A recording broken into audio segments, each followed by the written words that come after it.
1941 के बंटवारे ने हिंदुस्तान को दो हिस्सों में बांट दिया, इंडिया और पाकिस्तान। इस बंटवारे ने बहुत गहरे जख्म छोड़े हैं। इस घटना ने बड़े पैमाने पर लोगों को बेघर कर दिया और बहुत भयानक हिंसा हुई। इतिहास के सबसे बड़े माइग्रेशंस में से एक यही था। जम्मू कश्मीर रियासत, जहां ज्यादातर मुस्लिम लोग रहते थे लेकिन राजा एक हिंदू महाराजा था, एक झगड़े की वजह बन गई। यहीं से पहली कश्मीर जंग शुरू हुई। इसके बाद दो और जंग हुई, 1966 और 1971 में। 1971 वाली जंग के बाद बांग्लादेश बना। 1999 के कारगिल युद्ध में दोनों न्यूक्लियर आर्म्ड देश एक बड़ी जंग के करीब आ गए थे। कभी कभी शांति की कोशिशें हुई, लेकिन हमेशा के लिए शांति अभी तक नहीं मिल पाई है।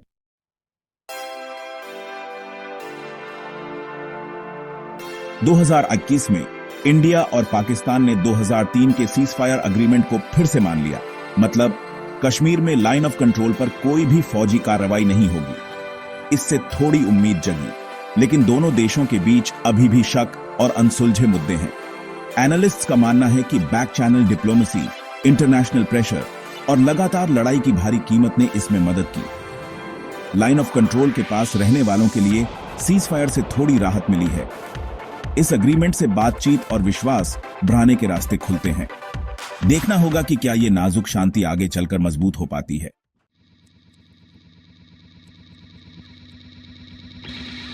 – 2021 का सीजफायर एग्रीमेंट कई बैक चैनल डेवलपमेंट्स का नतीजा था। 2019 में आर्टिकल 370 हटाने से तनाव भी आशय गया था, लेकिन दोनों देशों ने संयम रखा। कोविड-19 पैंडेमिक ने सबका ध्यान अपनी तरफ खींच लिया और साझा चुनौतियों को उजागर किया। इंटरनेशनल कम्युनिटी, खासकर यूएस ने बातचीत को बढ़ावा देने में अहम भूमिका निभाई। यह समझ आने लगी कि लगातार लड़ाई किसी के फायदे की नहीं है। इससे बातचीत का माहौल बना। इन्हीं कोशिशों ने सीजफायर एग्रीमेंट की नींव रखी।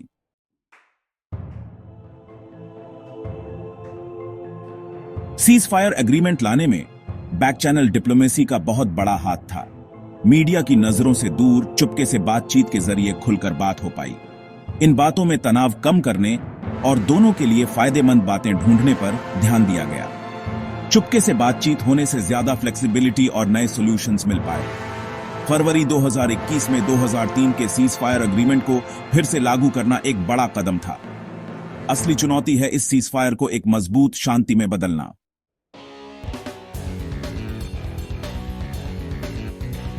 बातचीत और सीजफायर को फिर से लागू करने के फैसले पर डोमेस्टिक प्रेशर्स का असर पड़ा। इंडिया में कोविड-19 पैंडेमिक के इकोनॉमिक इफेक्ट्स की वजह से प्रायोरिटीज बदलने पड़े। पाकिस्तान इकोनॉमिक प्रॉब्लम्स और इंटरनेशनल प्रेशर के चलते लड़ाई से कोई फायदा नहीं देख रहा था। सीजफायर ने रिश्तों को सुधारने और एक जिम्मेदार छवि बनाने का मौका दिया। इंटरनेशनल कम्युनिटी, खासकर यूएस ने बातचीत को बढ़ावा देने में अहम भूमिका निभाई। बदलते जियोपॉलिटिकल हालात ने स्टेबिलिटी और कोऑपरेशन की जरूरत को दिखाया।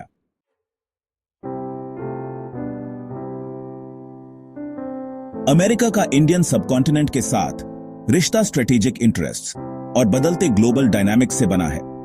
कोल्ड वॉर से लेकर 9/11 के बाद की दुनिया तक यूएस ने इंडो पैक रिलेशंस को अलग अलग तरीकों से हैंडल किया है।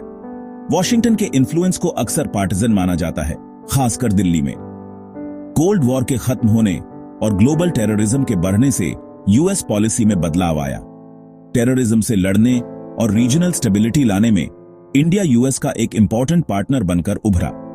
यूएस ने इंडिया को इंडो पैसिफिक रीजन में चाइना के बढ़ते दबदबे के मुकाबले एक पोटेंशियल काउंटरवेट के रूप में देखा।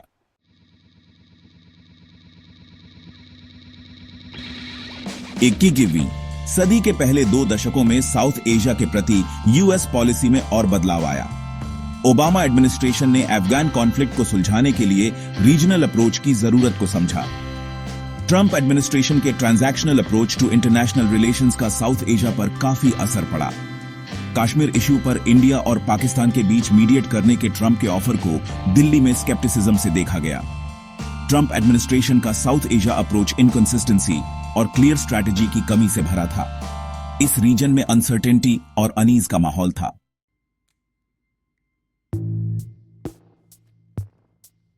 ट्रंप का डिसरप्शन, अनकन्वेंशनल डिप्लोमेसी और रीजनल अनसर्टेनिटी। डोनाल्ड ट्रंप ने यूएस फॉरेन पॉलिसी में बहुत बड़ा बदलाव लाया। वो ट्रेडिशनल डिप्लोमैटिक तरीकों को छोड़कर यूनिलैटरल एक्शन पर ज्यादा ध्यान देते थे। इस डिसरप्शन का इंडियन सबकॉन्टिनेंट पर बहुत गहरा असर पड़ा। ट्रंप का इंपल्सिव बिहेवियर और डिप्लोमैटिक प्रोटोकॉल को नजरअंदाज करना यूएस के इंडिया और पाकिस्तान के बीच बैलेंस बनाने को और मुश्किल बनाता था। ट्रंप ने खुलेआम कश्मीर डिस्प्यूट में इंटरफियर किया, जो यूएस की डिकेड्स पुरानी पॉलिसी के खिलाफ था। ट्रंप ने कई बार मीडिएट करने की कोशिश की और दावा किया कि पीएम मोदी ने खुद उनसे ऐसा करने को कहा था। इंडिया ने इस बात को पूरी तरह से झुठला दिया। यह मीडिएशन ऑफर इंडिया को एक बिलैटरल इश्यू को इंटरनेशनलाइज करने की कोशिश लगी। ट्रंप का पाकिस्तान के साथ बिहेवियर भी अजीब था। एक तरफ वो पाकिस्तान को टेररिस्ट्स को सपोर्ट करने के लिए खुलेआम कोसते थे और मिलिट्री एड भी रोक दी थी। दूसरी तरफ वो अफगान तालिबान के साथ पीस डील के लिए पाकिस्तान की मदद चाहते थे। अफगानिस्तान से जल्दी निकलने की चाहत में उनका यह कॉन्ट्राडिक्टरी अप्रोच पाकिस्तान के साथ यूएस रिलेशंस को और खराब करता था। ट्रंप एडमिनिस्ट्रेशन की इंडिया पॉलिसीज भी कंफ्यूजिंग थीं। इंडिया की growing economic and military power को मानते हुए और उसे मेजर डिफेंस पार्टनर का दर्जा देते हुए भी ट्रंप एडमिनिस्ट्रेशन ट्रेड डिस्प्यूट्स में उलझी रही और इंडियन गुड्स पर टैरिफ्स लगाए। इसके अलावा ईरान न्यूक्लियर डील से हटने और तेहरान पर सैंक्शंस लगाने से इंडिया पर बुरा असर पड़ा, क्योंकि इंडिया आयरेनियन ऑयल इंपोर्ट करता है। ट्रंप के अनकन्वेंशनल डिप्लोमेसी, अनप्रेडिक्टेबल पॉलिसीज और ट्रांजैक्शनल अप्रोच ने इंडो पैक डायनामिक पर गहरा असर डाला। उनकी प्रेसिडेंसी ने साउथ एशिया के लिए एक कंसिस्टेंट यूएस पॉलिसी की जरूरत को दिखाया। बाइडेन एडमिनिस्ट्रेशन को ट्रंप एरा की लेगेसी से बनी एक कॉम्प्लेक्स जियोपॉलिटिकल सिचुएशन मिली।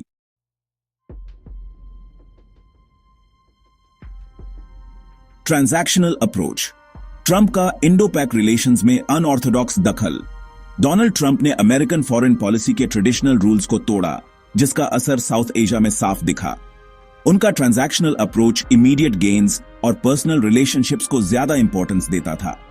इस डिसरप्टिव अप्रोच ने इंडिया और पाकिस्तान के लिए अपॉर्चुनिटीज और चैलेंजेस दोनों क्रिएट किए। कश्मीर इश्यू में ट्रंप का पर्सनल इन्वॉल्वमेंट यूएस की बिलैटरल डायलॉग एनकरेज करने की पॉलिसी के खिलाफ था। ट्रंप ने कई बार कश्मीर इश्यू पर मीडिएट करने की इच्छा जाहिर की और दावा किया कि पीएम मोदी ने उनसे ऐसा करने को कहा था। इंडिया ने इस बात को सिरे से नकार दिया और इसे बिलैटरल इश्यू को इंटरनेशनलाइज करने की कोशिश माना। ट्रंप का मीडिएशन ऑफर भले ही नेकनियती से आया हो, लेकिन उनके अप्रोच में डिप्लोमैटिक फिनेस की कमी थी। इससे उम्मीद से ज्यादा स्केप्टिसिज्म पैदा हुआ। ट्रंप का पाकिस्तान के साथ बिहेवियर भी अनकन्वेंशनल था। वो पाकिस्तान को टेररिस्ट्स को सपोर्ट करने के लिए क्रिटिसाइज करते थे और मिलिट्री एड भी सस्पेंड कर दी थी। लेकिन अफगानिस्तान से यूएस को निकलने में पाकिस्तान की स्ट्रेटेजिक इंपॉर्टेंस को समझते हुए ट्रंप ने तालिबान के साथ पीस डील के लिए पाकिस्तान का कोऑपरेशन भी मांगा। ये ड्यूअल अप्रोच इस्लामाबाद में कंफ्यूजन और मिसट्रस्ट पैदा करता था। ट्रंप का ट्रांजैक्शनल अप्रोच ट्रेड रिलेशंस तक भी फैला था। इंडिया की इकोनॉमिक पावर को मानते हुए और उसे मेजर डिफेंस पार्टनर बनाते हुए भी ट्रंप एडमिनिस्ट्रेशन ट्रेड डिस्प्यूट्स में उलझी रही, इंडियन गुड्स पर टैरिफ्स लगाए। ये एक्शंस दोनों देशों के इकोनॉमिक टाइज को स्ट्रेन करते थे।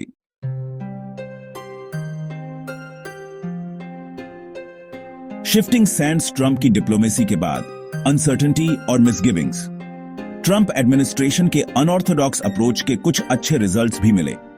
यूएस तालिबान पीस अग्रीमेंट, जिसमें पाकिस्तान का भी योगदान था, यूएस को अफगानिस्तान से निकलने का रास्ता दिखाया, लेकिन विथड्रॉल का तरीका सही नहीं था।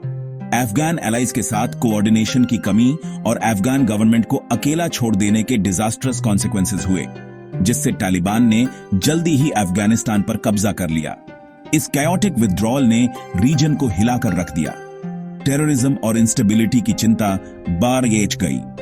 इंडिया, जिसने अफगानिस्तान के डेवलपमेंट और सिक्योरिटी में काफी इन्वेस्ट किया था, चिंता से देखता रहा जैसे तालिबान ने फिर से कब्जा कर लिया।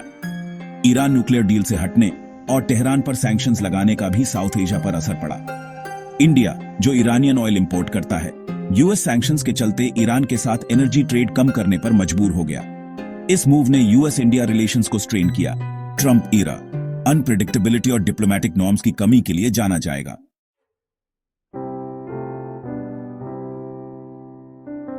A legacy of discord, regional stability पर long-term impact। ट्रंप एडमिनिस्ट्रेशन के डिसरप्टिव टेन्योर का साउथ एशिया के पावर बैलेंस पर गहरा असर पड़ा। ट्रंप का इंपल्सिव बिहेवियर और पब्लिक स्टेटमेंट्स अक्सर टेंशंस को बढ़ाते थे। उनके ट्रांजैक्शनल अप्रोच के कुछ शॉर्ट टर्म गेन्स तो हुए, लेकिन लॉन्ग टर्म स्ट्रेटेजिक ऑब्जेक्टिव्स को नुकसान पहुंचा। ट्रंप की पॉलिसीज का एक सबसे बड़ा नुकसान यूएस और पाकिस्तान के बीच ट्रस्ट का कम होना था। उनके पब्लिक क्रिटिसिज्म और मिलिट्री एड सस्पेंड करने से दोनों एलाइज के रिश्ते खराब हुए। हालांकि यूएस ने काउंटर टेररिज्म और अफगान पीस प्रोसेस जैसे म्यूचुअल इंटरेस्ट के इश्यूज पर पाकिस्तान के साथ इंगेज करना जारी रखा, लेकिन रिश्तों में शक और नाराजगी बनी रही। ट्रंप के इंडिया के साथ अच्छे रिश्ते बनाने की कोशिशें भी पूरी तरह कामयाब नहीं हुईं। उनकी प्रोटेक्शनिस्ट ट्रेड पॉलिसीज और इंडियन गुड्स पर टैरिफ्स ने इकोनॉमिक रिलेशनशिप में फ्रिक्शन पैदा की। इसके अलावा ईरान न्यूक्लियर डील से हटने और तेहरान पर सैंक्शंस का इंडिया पर बुरा असर पड़ा, जिससे इंडिया को ईरान के साथ एनर्जी ट्रेड कम करना पड़ा। ट्रंप एडमिनिस्ट्रेशन का इंडो पाक कॉन्फ्लिक्ट के लिए अप्रोच, मीडिएशन ऑफर्स और प्रेशर टैक्टिक्स का मिक्स पीस के लिए ज्यादा हेल्पफुल नहीं था। अफगानिस्तान से निकलने का उनका फैसला रीजनल इंस्टेबिलिटी को बढ़ाता है और एक सिक्योरिटी वैक्यूम क्रिएट करता है, जिससे टेररिस्ट ग्रुप्स को फायदा होता है।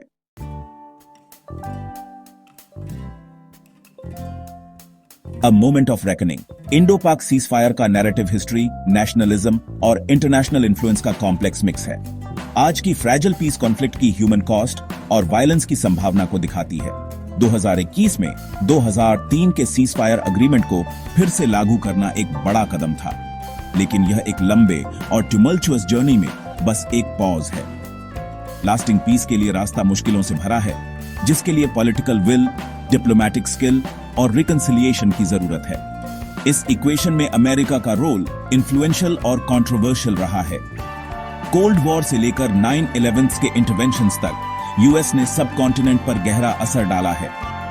ट्रंप एरा अपने ट्रांजैक्शनल अप्रोच और अनकन्वेंशनल डिप्लोमेसी के लिए जाना जाएगा, जिसने रिश्तों को और कॉम्प्लेक्स बना दिया। बाइडेन एडमिनिस्ट्रेशन ने ट्रेडिशनल डिप्लोमैटिक अप्रोच की ओर वापसी की है, लेकिन ट्रंप की पॉलिसीज का असर अभी भी दिखता है।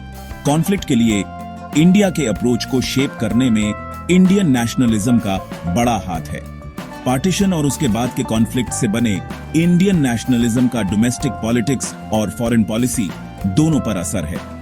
लेकिन इंडियन नेशनलिज्म भी बदल रहा है, टेरिटोरियल डिस्प्यूट्स और सिक्योरिटी कंसर्न से आगे भी जा रहा है। जैसे जैसे इंडिया ग्लोबल स्टेज पर बड़ा रोल प्ले कर रहा है, नेशनल इंटरेस्ट की समझ इकोनॉमिक डेवलपमेंट, क्लाइमेट चेंज और ग्लोबल गवर्नेंस जैसे इश्यूज को भी शामिल कर रही है। Indo Pak ceasefire peace की ह्यूमन डिजायर को दिखाता है। लाइन ऑफ कंट्रोल पर गन्स शांत हो गई है, लेकिन अंडरलाइंग इश्यूज अभी भी हैं। आगे का रास्ता लंबा है, जिसके लिए डायलॉग, कॉन्फिडेंस बिल्डिंग मेजर्स और कॉन्फ्लिक्ट के रूट कॉजेज को एड्रेस करने की जरूरत है।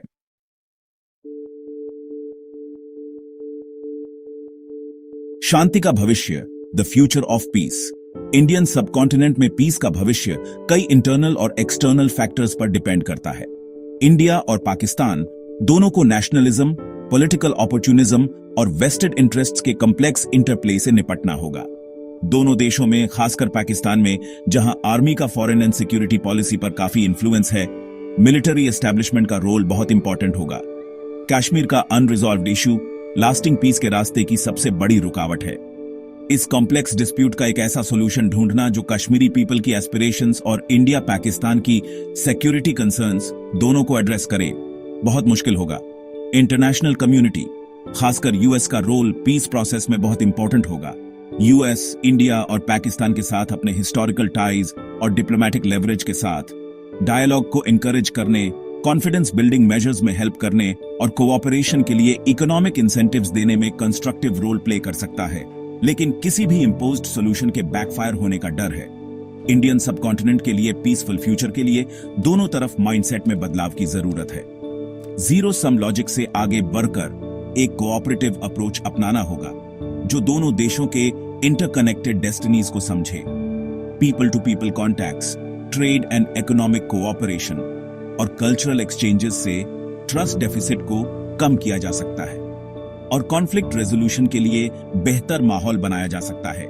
सीज फायर एक उम्मीद की किरण है। यह दिखाता है कि लगातार लड़ाई से ज्यादा नुकसान है, देखना होगा कि क्या इस फ्रैजिल पीस को एक ड्यूरेबल सेटलमेंट में बदला जा सकता है।